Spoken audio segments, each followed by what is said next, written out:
Allez, si tu devais donner 3 conseils, à des personnes extrêmement timides, pour qui l'idée de parler en public, alors sans parler d'un parterre de 150 personnes, juste, parler en réunion devant 6 personnes, ça les rend, pas bien, fébriles? Donc, premier conseil, c'est de relativiser son stress. Bienvenue au club, messieurs, dames. Vous faites partie d'un club de 99,5% de Français. Pourquoi? Parce que l'école nous a mal préparés à ça. Notre école, elle a plein de qualités. Elle a aussi eu le défaut de nous faire concevoir le public un peu comme quelque chose de menaçant où il ne faut pas que je dise de bêtises, il faut que je maîtrise tout bout à bout, il faut que j'apprenne tout par cœur. Sinon, là, c'est le drame. Sinon Et on va c'est me faux. juger. On va me juger. Ouais, on va me juger. Et c'est faux. Deuxième conseil que je pourrais donner, c'est de croire en la technique.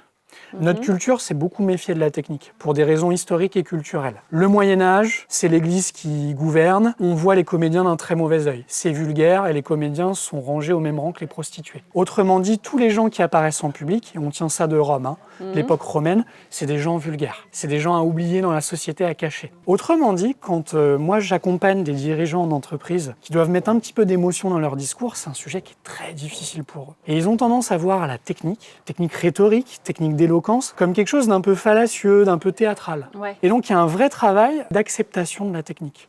Prenez Barack Obama, prenez Michelle Obama, prenez Oprah Winfrey. Les virtuoses aujourd'hui sont des gens qui ont travaillé la compétence oratoire et rhétorique. Enfin, le dernier conseil, c'est de pratiquer souvent, régulièrement. La prise de parole, c'est un sport. Si demain, Camille, je te demande d'aller courir un marathon, alors sauf si l'information me manque, Ne fais pas ça.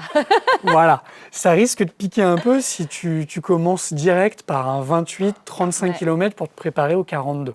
Donc on va y aller progressivement. La confiance en soi à l'oral, c'est pas un interrupteur sur lequel je décide d'appuyer. Demain, je me répète 3 mantras, je suis le meilleur et tout d'un coup, je vais éclabousser de mon charisme mes collègues à l'oral. Ça se passe pas comme ça. Ce serait beau. Ce serait beau. Autrement dit, chaque fois que notre public a l'occasion de prendre la parole au détour d'une bière, d'un barbecue, prenez cette occasion. C'est déjà un bon entraînement d'acceptation du regard des autres sur soi. Donc, on fait confiance à la technique, on pratique souvent. Et pour conclure, comment on peut pratiquer? Déjà, on peut écouter les meilleurs. J'observe, sur YouTube, c'est une mine d'or. Je regarde, j'écoute, j'analyse. Pourquoi ça marche? Pourquoi c'est impactant?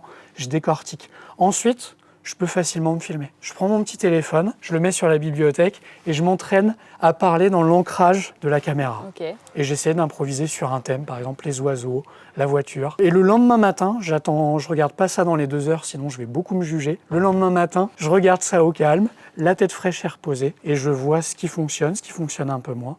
Et je peux commencer en regardant que l'image au départ. Comme ça, je suis moins transigeant avec moi. C'est dur de s'entendre. C'est dur de s'entendre. Ok, merci David. Avec grand plaisir, merci à vous.